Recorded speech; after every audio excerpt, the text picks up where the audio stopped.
Kilalanin si Leonidas I, isang pangunahing tauhan sa kasaysayan ng Persian-Greco War, ang labanan sa Thermopylae.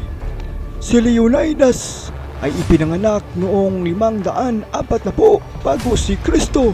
Siya ay hari ng sinaunang Griyegong lungsod-estado ng Sparta. Siya ang anak ng hari na si Anaxandridas II at ang ika-17 hari ng dinastiyang Achaemenid, isang maharlikang angkan ng Sparta na nag-angking nagmula sa mythological na demigod na si Heracles.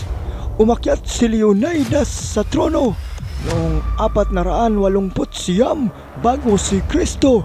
Pinalitan ang kanyang kapatid na si Haring Cleomenes I. Siya ay namuno kasama si Haring Leotychidas sa ikalawang digmaang Greco-Persiano. Pinangunahan ni Leonidas ang mga alyadong puwersang Griego sa isang huling laban sa labanan sa Thermopylae 480 bago si Kristo, na sinubukang ipagtanggol ang daanan mula sa umuusik na hukbong Persiano.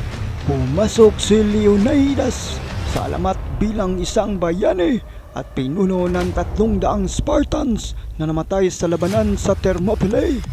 Ating balikan ang kanyang kahangahangang katapangan at ng kanyang mga kasamahan na lumaban hanggang sa kamatayan sa kasaysayan ng digmaang Greco-Persiano, sa mga kwento ng mga digmaan sa ating daigdig.